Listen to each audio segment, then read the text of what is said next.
So we back again with another episode, Your Honor.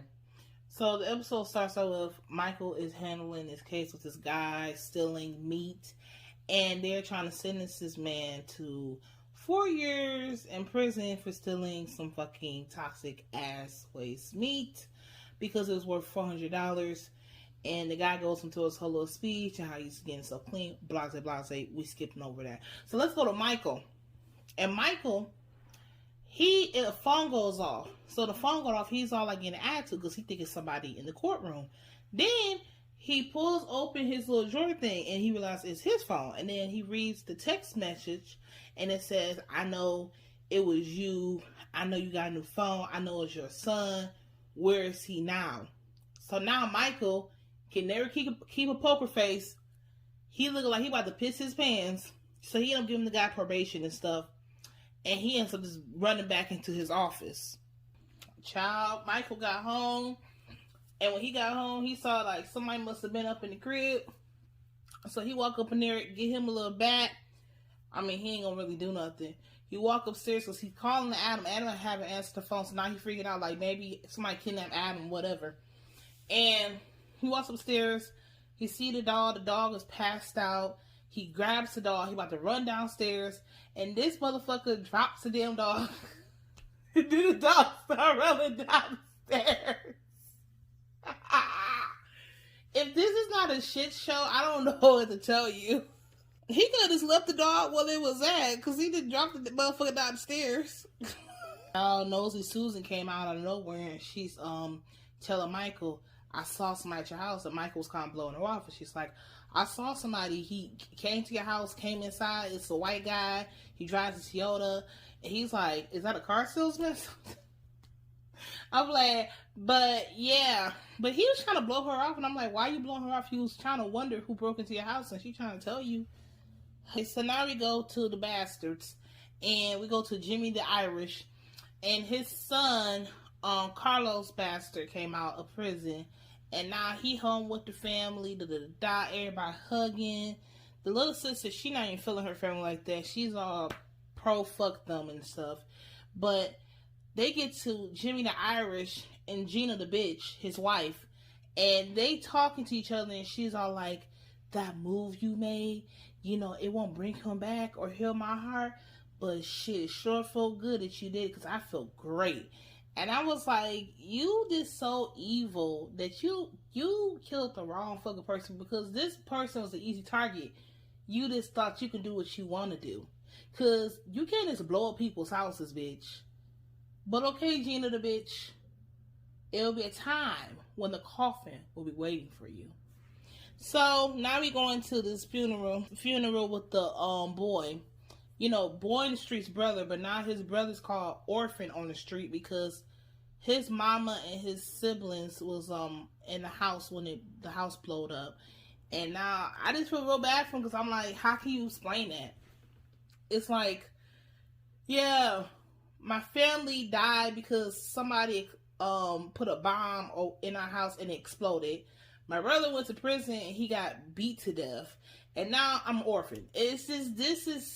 It's like, what the shit show is this? So now he's trying to process all this, and he at the funeral, and everybody's like, stay strong, and all this stuff. And I don't know who this woman is. I don't know if this is the nigga that belonged with Sad Shock Mama, because she just called his boy Little Momo, so this must be his mama. But he in the kitchen with her and orphan on the street, and she all like, you need to tell him. And he like, tell him what? He was like, tell him how you thought you was the big tough guy, the honcho on the street, like I talked about last episode. But tell him how you didn't got his mama and them fucking siblings did and blow the pieces in the house. What? Like, don't act like you Scooby-Doo, Little Momo. I like that name, Little Momo. But, okay, the guy on Sex Shop name, the one that was the short guy with the braids, that was Ebon. But every time I talk about Lil Momo, I'm just going to put his picture up. The child Lil Momo mama got him together. She said, he was like, you know, we had to steal the car so we can keep the cops off for us. And his mama was like, little boy, I paid this motherfucker $5 grand a motherfucking month, okay? You didn't have to do shit, and now you got this Italian Irish guy out here with a blowtorch blowing up shit, and she's like, if we going to war, it's your ass. So Mama ain't the one to play with. Little Momo is the one you could play with, but Mama ain't. Now, little Mama, why you didn't discuss this with your mama first? Because she giving me head honcho. See, this is what happened when second command thinks they first in command. It's the reason why your ass, actually, little Mama, you are 10th in command. You're not even the main boss, okay? So now, she's just ticked off. So, head honcho, I guess she's like over the desires, but girl, we're gonna have to change that name. So she's all telling Orphan on the street, you know, she's kind of bonding with him a little bit because I guess she was an orphan too. Something happened to her mother. Her mother died in her bed, and she died when her mother died when she was 3 years old and stuff. So she can relate to Orphan on the street because she used to be orphan girl on the street. So now she's all like, Desire got your back. The Baxters are gonna pay, you know, and if you go your own way, then it is what it is. But we got your back. And I'm like, well, shit, that's the 10th time y'all said that, and y'all didn't have nothing. Y'all haven't G-checked a bitch yet. Like, I'm waiting for Desire to come up in here and get these people. Like, and I'm waiting. Like, what we doing? Now we going to Carlos Baxter, and he talking to his little friends, and they talking, and one of his friends was like, you know, your dad can pull some strings. And he said, what you talking about? He said, a gas leak. Like, laughing like, you know, that wasn't a gas leak. Like, your father set that shit up. And he's like, it was a gas leak. And he's like, yeah, but it was. It's like, oh, so you died slow. Okay. So then, we go back to Orphan on the streets. And he came back and he gave head honcho her money that she left on the seat. And he gave it to her, and he was all like, was you testing me? And she was this laughing like she was testing to see you know, was he a good kid or not? So that was a test. But it's like, girl, that wasn't a slick test because you left the money on the seat in your house. Like, bitch, where was I gonna go? Another dog. I swear, Your Honor loves showing dogs. Like, they really want to put in your mind the symbolism of dogs. Like, every scene, every episode, you gonna see a dog. You gonna see a dog. So Michael's dog has kidney failure problems, so he might just be dying and going to dog heaven. Well, y'all know I don't like hard-headed Adam. So Adam he's at some cafe typing up some paper, getting ready to have a interview for a college you want to go to. While you at the cafe, the Baxter's sister come, the one that's like pro fuck the family. So she's there, and he talking to her and stuff. And next thing you know, they just start getting a little bit too touchy with these conversations, and about how his mother did, her brothers did, and she asked him, how do you know Rocco? He said, I know him around the town. It's like, you could have been like, I know him from seeing him on TV. Like, I heard about he was on TV and something happened. Like, Adam, hard hit. You know you the one that killed her brother, right? You shouldn't feel comfortable just talking to her. And another thing about Adam, he making them stupid ass faces like Michael. Cause now she talking about how he died, her brother died with her t-shirt. He borrowed one of her t-shirts. Now she telling him about how the doctors told her that her brother, since that accident happened, he wouldn't have suffered with that type of head injury. Like, he wouldn't have like choked on his own blood or something like that, you know. And Adam just start looking down at his, I'm gonna call him hardhead Adam. He start looking down at his computer like he was just guilty, and which he is guilty, but like, you in front of the whole mafia's daughter. So, and she's expressing like how she hope he didn't suffer, which that's a lot because he did. You got head honcho, she got orphan on the streets out here trying to sell drugs and stuff, taking advantage of him because he's an orphan. And he in the midst of selling some drugs, and Lee pulls up and he's all like, he don't remember last time he saw it. He all like, what you need? You need this, you need that, da da da. And she was like, you know, I was your brother's lawyer, right? And he like, okay, he did. And like, what's next? And he was like, you know, you can get arrested.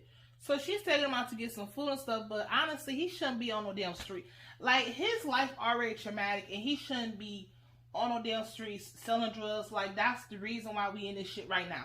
So, and that's kind of fucked up for her to take advantage of him like that, because it's like, girl, y'all, the desires don't protect nobody. The desires cannot do shit. Okay, and first of all, who's scared of anybody named who's scared of anybody named Desire? Tell me. Tell me. Who? Are you scared? Are y'all scared of somebody named Desire, the gang Desire? Like, now you got little Mo from Static Shock up here talking about telling Lee. Well, first of all, he sent Westland back on the street to finish selling whatever he was selling. And now he all talking about ever since you came around, the people you thought you was helping, you end up getting them dead. And she gonna say that, well, that can go for you too, because since you came around, everybody just get beat to death and house blow up and all types of stuff. So then now he gonna sit down, he hits her with, where'd you grow at? You know how hard it was. It's like, you know how hard it is, and you trying to make somebody's life harder. You know this boy is an orphan. He ain't really got nobody. I got him out here selling these damn drugs. Y'all ain't trying to put nobody on the right path to do something productive, but work for your fucking mammy who can't protect shit. See, your mama could boss you around, but she can't boss the world around. So let's check that, okay? Over here looking like Static Shock Michael or something else. So Michael in the elevator with these boys, and the one boy afraid that he's gonna get charged. And Michael's just like, you know, who your judge? And they looking at him, and then he's like, who your judge? And then he gave the judge name. And he was like, have anybody in your family had cancer?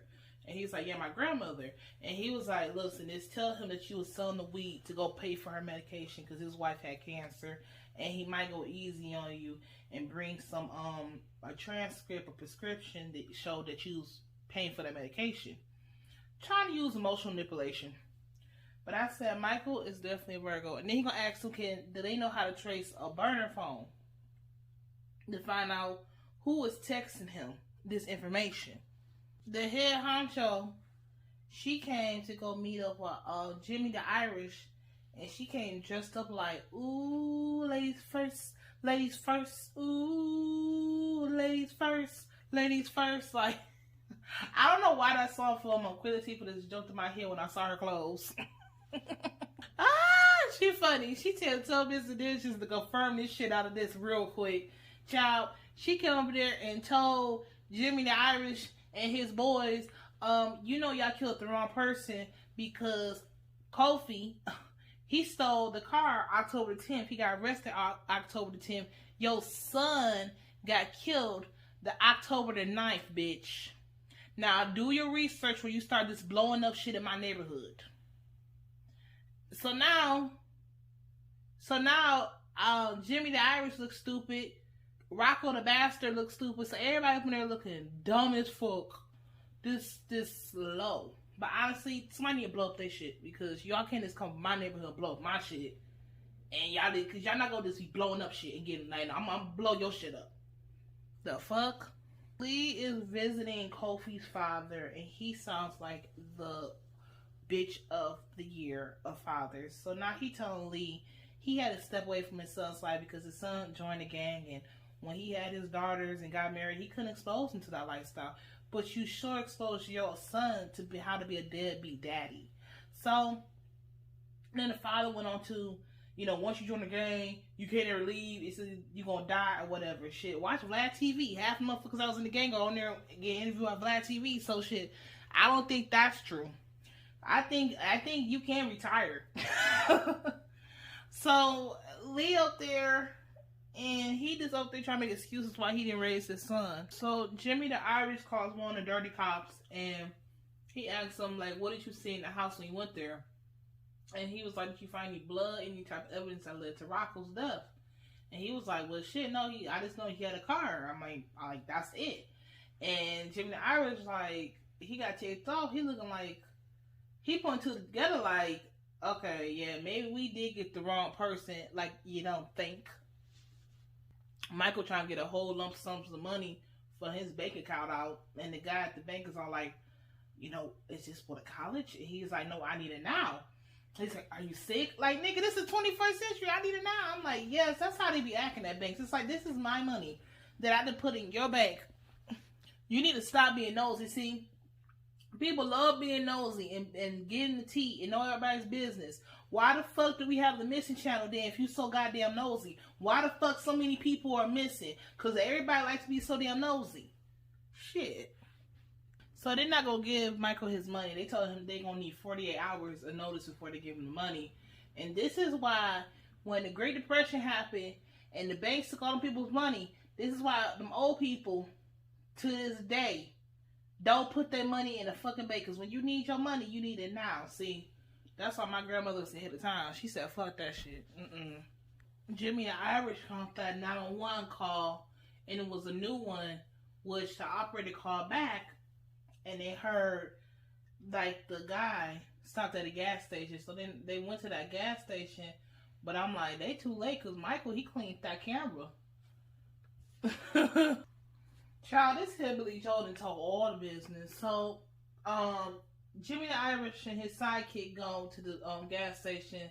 And they're like, have you saw this kid? So they point to the little black boy. And he's all like, you know, he likes his bourbon bar. You the one that's fucking his wife. And they're like, what are you talking about? And he was like, are you the one sleeping with his wife? Because last time I saw him, he was here. And he erased the footage. And he's like, who erased the footage? And he pointed to Michael. Because Michael was on his paper next to Kofi. So now, 2 to 2 starting to get put together. That is it for this video, Your Honor. Make sure y'all like, subscribe. And that is it. All I know is Michael is fucked. So that is it.